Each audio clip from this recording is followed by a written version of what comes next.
Praise the lord. దేవుని పరిశుద్ధ నామానికి మహిమ కలుగునుగాక.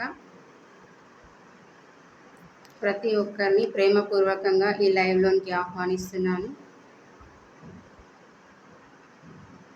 వీలైతే మీ స్నేహితులకు కానీ బంధువులకు కానీ ఈ లైవ్ని షేర్ చేయవలసిందిగా ప్రభు పేరట మనవి చేస్తున్నాను. ఏదో ఒక వాక్యము ఎవరినో బలపరచడానికి దేవుడు నిర్ణయించి ఉంటాడు కాబట్టి లైవ్ షేర్ చేయండి, సహాయపడండి. వాళ్ళు విని ఆదరణ పొందుకోవడానికి సహాయపడిన వారు అవుతారు కనుక లైవ్ని షేర్ చేయవలసిందిగా ప్రభు పేరట మీకు మనవి చేస్తున్నాను. ప్రేమపూర్వకంగా ఈ లైవ్లోనికి ఆహ్వానిస్తున్నాను. దేవుని యొక్క వాక్యము అన్ని విధాలుగా పనిచేస్తుంది. మనం అనుకుంటాం ఒకే వచనము ఎంతమందిలోనైనా అది పనిచేస్తుంది. ఎందుకంటే అది ఒక్కరికే కాదు. మామూలుగా చర్చికి వెళ్ళి వచ్చిన వారు ప్రతి ఒక్కరు దేవుడు అదే వాక్యము పాస్టర్ గారు చెప్తారు. అదే వాక్యం ఏమంటారంటే దేవుడు ఈరోజు నాతోనే మాట్లాడారు అంటే అందులో 100 మంది రావచ్చు, 1000 మంది రావచ్చు, లక్షల మంది రావచ్చు. కానీ ఆ లక్షల మందితో ఆ ఒక్క వాక్యం మాట్లాడుతుందంటే అది ఎంత శక్తి గల మాట. మనం మాట్లాడే మాటలు ఎవరికి పని చేయవు, కానీ దేవుని యొక్క మాట మాత్రం అందరిలో పనిచేస్తుంది. చెప్పే వ్యక్తి ఒకరే, చెప్పే వచనము ఒకటే, మరి అది ఎంతమందిలో పనిచేస్తుందంటే అనేకులలో పనిచేస్తుంది. నా ఒక్కదానికి నేను అనుకుంటాను, అరే నా కోసమే ఈ వాక్యము అని. వేరే వాళ్ళు అనుకుంటారు ఈరోజు దేవుడు నాతో మాట్లాడాడని. అంత శక్తి గల మాటలు. ఈ మాటలు చదువుతున్నప్పుడు మనకి ఏమనిపిస్తుందంటే ఒక ధైర్యం వస్తుంది. వేరే ఏ బుక్కులు కానీ ఏది కానీ చదివినప్పుడు మనకి ఏది రాదు, ఇతరులతో మాట్లాడినప్పుడు రాదు. ఈ వాక్యము చదువుతున్నప్పుడు ఈ వాక్యం ఏం చేస్తుంది? చదువుతున్నాం కదా, మనతో ఎలా మాట్లాడుతుంది వాక్యము. మనుషులు మాట్లాడింది మనకి వినిపిస్తుంది, కానీ వాక్యము చదువుతున్నప్పుడు మన జీవితంలో ఏం చేస్తుంది? కార్యము జరుగుతుంది. అంటే మనకి కావలసినది, మనకి ఆహారం దొరుకుతుంది. మరి ఆహారం తీసుకుంటే బలం ఎలాగైతే వస్తుందో దేవుని యొక్క వాక్యము చదివినప్పుడు నీకు కావలసిన బలం, నీకు కావలసిన ఆహారం ప్రతిదీ కూడా దొరుకుతుంది. మనం ఆహారం పుచ్చుకున్నంత మాత్రాన శారీరకంగా బలపడతాం కావచ్చు, కానీ మరి దేవుని యొక్క వాక్యాన్ని మనము చదివినట్లయితే ఒక రకంగా కాదు, శారీరకంగా ఆత్మీయంగా బలహీనతల్లో కూడా మాట్లాడుతుంది ఆ వాక్యం. బలహీనంగా ఉన్నవాళ్ళు మరి చదివినప్పుడు ఏమవుతారు? బలం పొందుకుంటారు. నిరుత్సాహంగా ఉన్నవారు ఉత్సాహంతో ఉంటారు. అంటే ఎక్కడో పోయి మన సమస్యని చెప్పుకొని బాధపడాల్సిన అవసరము లేదు. ఎక్కడ చెప్పుకొని మనము బాధపడాల్సిన అవసరం, మరే ఎవరి దగ్గరికి వెళ్తే నాకు ఆదరణ దొరుకుతుంది? నీకు ఆదరణ దొరికేది, విజయం వచ్చేది ఒకే ఒకటి, అది దేవుని యొక్క వాక్యం.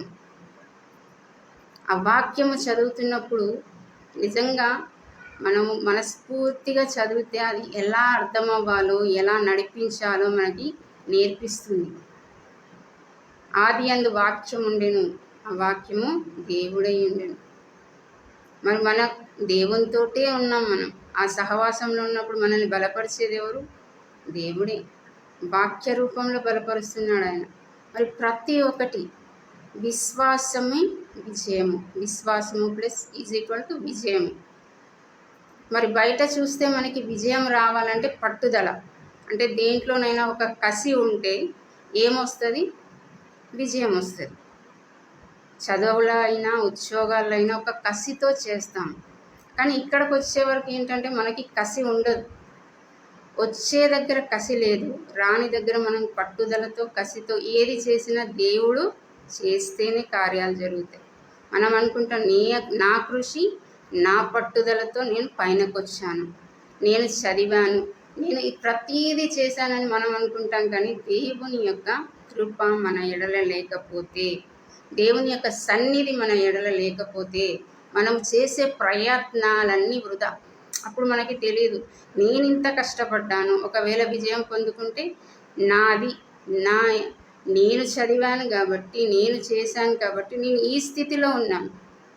ఆ చదవడానికి కానీ, ఆ స్థితిలో ఉండడానికి కానీ ఎవరు కారణం అన్నది మనకప్పుడు, ఎందుకంటే మనం ఎదుగుతున్నాం కాబట్టి దేవుడు చేశాడని మనం చెప్పం. ఎక్కడైనా ఎంత ఎదిగినా ఫస్ట్ చెప్పేది నేను ఎంత కష్టపడ్డాను కాబట్టి ఈ స్థితిలో ఉన్నాను.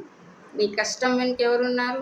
నువ్వు విజయంలోనికి నడవడానికి ఎవరున్నారు? దేవుడు ఉన్నాడు అక్కడ.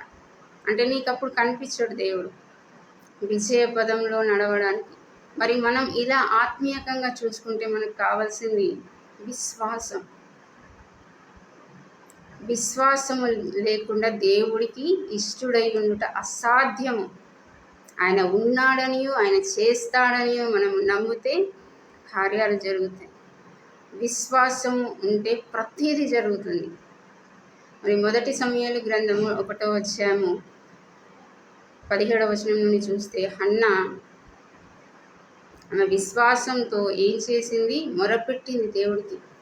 ఒక్కరోజు మొరపెట్టేసి దేవుడు కార్యం చేయలేదు అని మనకి నిరుత్సాహం వస్తుంది. ఎందుకంటే మనం లోకంలో ఉన్నాం కాబట్టి లోకుల మాటలు ఎక్కువగా వింటాం. ఒంటరిగా ఉన్నప్పుడు, చదువుతున్నప్పుడు దేవుడు ఇలా కూడా చేయగలరా మన జీవితంలో అనేసి మనకు అనిపిస్తుంది. కానీ మరి ఆమె ఏం చేసింది? ఎలా చేసింది? మరి పొందుకుందా లేదా? విజయం పొందుకుందా లేదా? విశ్వాసముతో ఆమె ఏం చేసింది?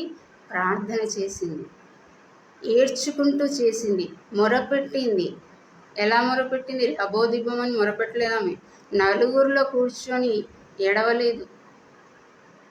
పెదవులు మాత్రం కదులుతున్నాయి, కన్నీరు వస్తుంది, ఏడుస్తుంది, ఆత్మలో మూలుగుతుంది ఆమె. అంటే ఆమె లోపల ఎంత బాధ, ఆ బాధనన్నిటిని ఎక్కడ చెప్తుంది? ఎక్కడ వెళ్ళగక్కుతుంది? మనమైతే మనుష్యుల యొద్ద వెళ్ళగక్కుతాం. మరి అక్కడ మనకి ఏమన్నా వస్తుందా? కనీసం సమాధానం కానీ, విజయం కానీ, ఆదరణ కానీ లభిస్తుందా? లభించదు.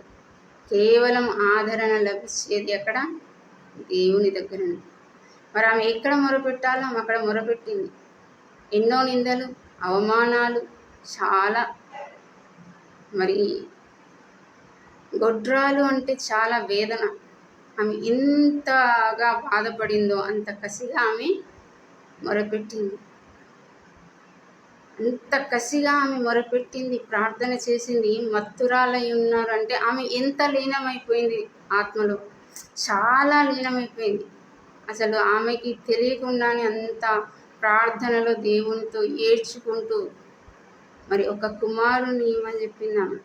మరి ఇచ్చిన కుమారుని కూడా నా దగ్గర ఉంచుకుంటానని చెప్పలేదు. మనం ఏదన్నా అడిగితే అది మనకు కావాలని ఆశపడతాం, మళ్ళీ తిరిగి ఇవ్వడానికి ఇష్టపడం. కానీ ఆమె ఏం చేసింది? ఆయనకే సమర్పిస్తానని చెప్పింది. అసలు పిల్లలే లేరు, పిల్లలు ఇస్తే కూడా సమర్పిస్తానని సేవకని ఆమె మొక్కుబడి చేసుకుంది. ఎంత కసితో, ఎంత వేదనతో, ఎంత దేవుని దగ్గర మనము గోజాడితే మరి ఆమె విజయం పొందుకుందా లేదా? దేవుడు ఆమె ఏమడిగింది? కుమారుణ్ణి మాత్రమే అడిగింది. కానీ దేవుడు ఏం చేశాడు? ప్రవక్తనిచ్చాడు. అంటే విశ్వాసం అంత బలంగా ఉంది. దేవుడు ఇస్తాడు, ఇచ్చిన దాన్ని దేవుడి సన్నిధిలోనే ఆ కుమారుని ఇస్తానని ఆమె ఏం చేసుకుంది? ఒప్పందం చేసుకుంది. మరి ఒక్కగానొక కుమారుని ఇస్తే ఎవరైనా ఇవ్వడానికి ఇష్టపడతారా? నా దగ్గరే ఉండాలి అనుకుంటారు. కానీ ఆమె ఏం చేసింది? ఇచ్చింది. మరి ప్రవక్తనిచ్చాడు దేవుడు. అంటే దేవుడు అడిగిన వాటికంటే, ఊహించిన వాటికంటే అధికంగా ఇచ్చే దేవుడు. అంత గొప్ప దేవుడి దగ్గర మనము విశ్వాసంతో ఉంటున్నామా లేదా?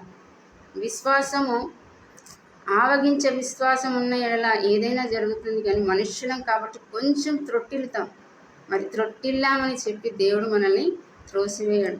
ఆ విశ్వాసం కూడా, ప్రభువా నాకు విశ్వాసం దయచేయి, ఇందులో నేను విజయము పొందుకోవాలంటే ఆ విశ్వాసం నాకు దయచేయి ప్రభువా అంటే ఆయన ఇస్తాడు. ప్రతిదీ ఆయన ఇస్తాడు. మనము ఏమి చేయము అక్కడ.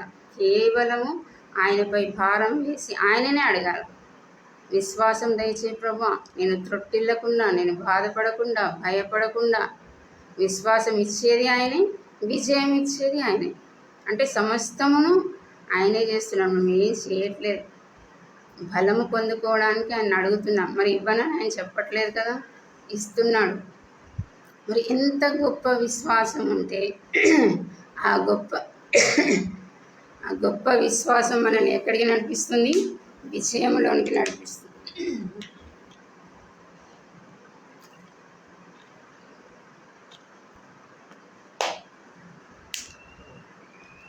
రక్తస్రావం గల స్త్రీ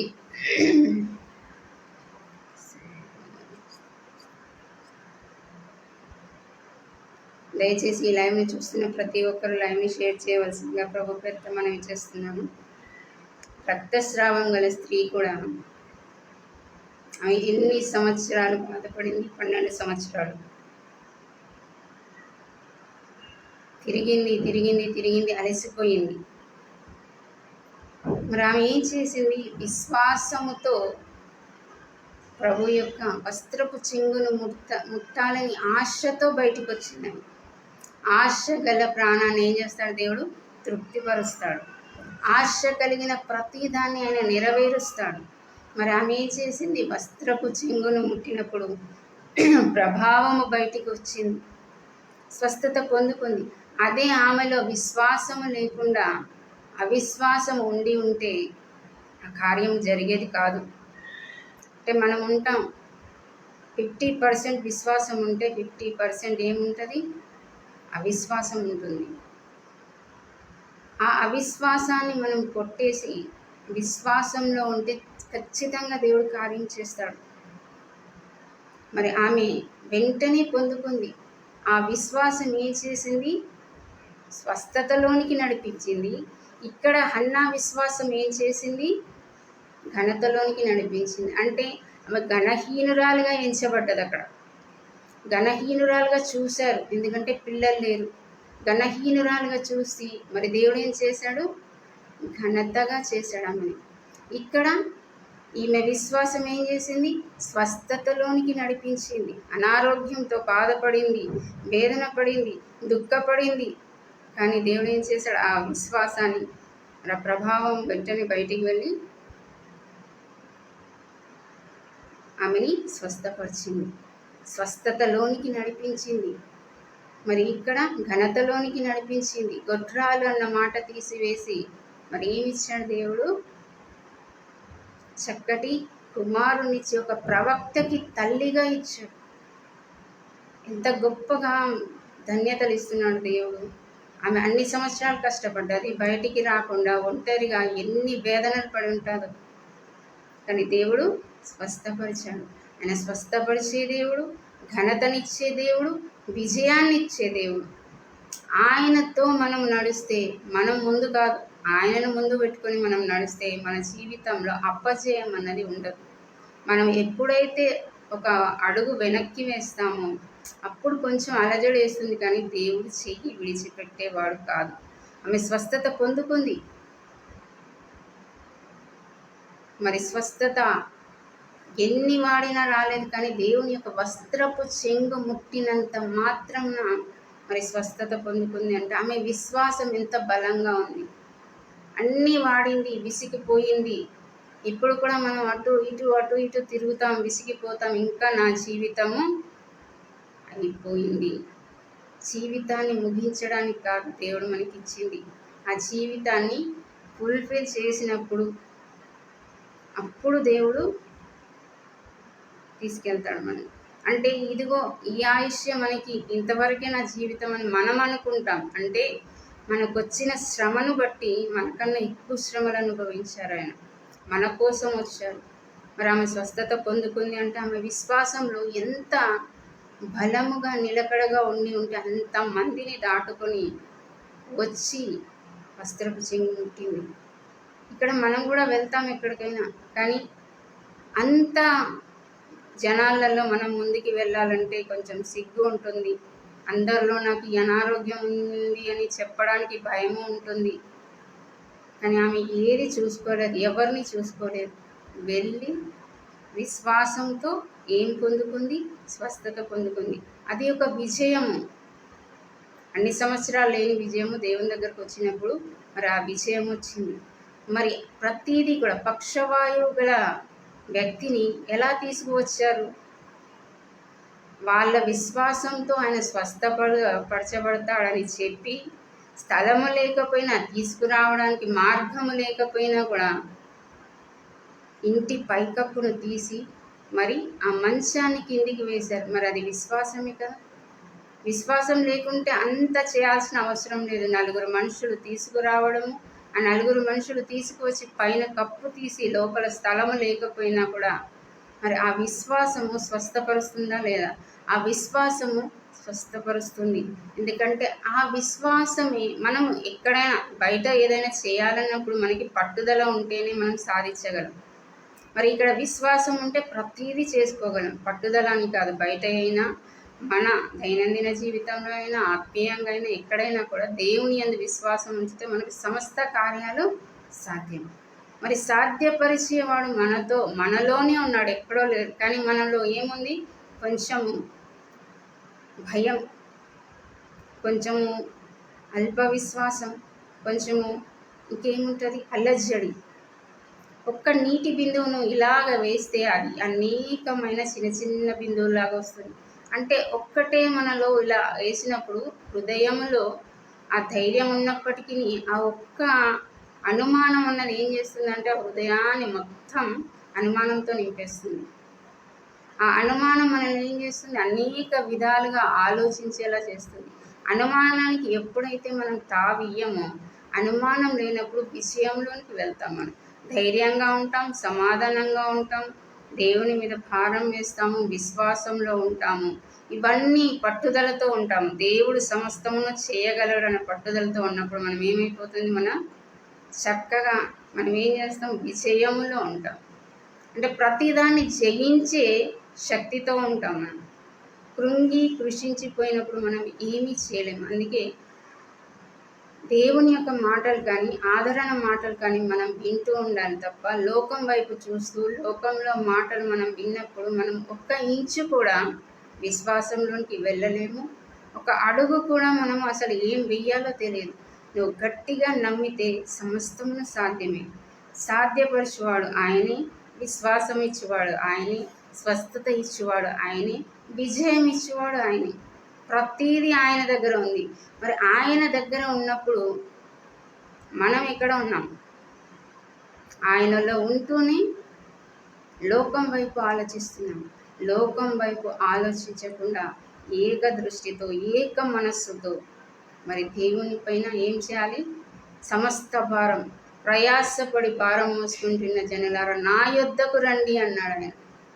భారాన్ని మోసేవారిని అన్నాడు, భారం ఇయ్యని వారిని అనలేదు. సమస్త జనులారా రండి అన్నాడు. కానీ ప్రయాసపడి భారం మోస్తున్న జనులారా, ఆయన మన భారాన్ని ఆయనపై వేసుకుంటున్నాడు. ఎవరైనా మన భారాన్ని మోస్తారా అండి? ఎవరు మోయరు. కానీ దేవుడు ఆ భారాన్ని అంతా తీసివేసి మనకి సమాధానము, శాంతి, విజయము, బలము, సంతోషము, ఆరోగ్యము, స్వస్థత సమస్తాన్ని మనకి ఇవ్వడానికి ఆయన సిద్ధంగా ఉన్నాడు. మనం ఎక్కడ ఉన్నాం? ఒక అడుగు దూరంలో ఉన్నాం ఆయనకి. మనము భారాన్ని వేయడానికి ముందుకు వెళితే ఆయన వాటిని అన్నిటినీ తీసివేస్తాడు. స్వస్థత ఇచ్చాడు, ఘనతనిచ్చాడు, మరి మంచి పేరునిచ్చాడు.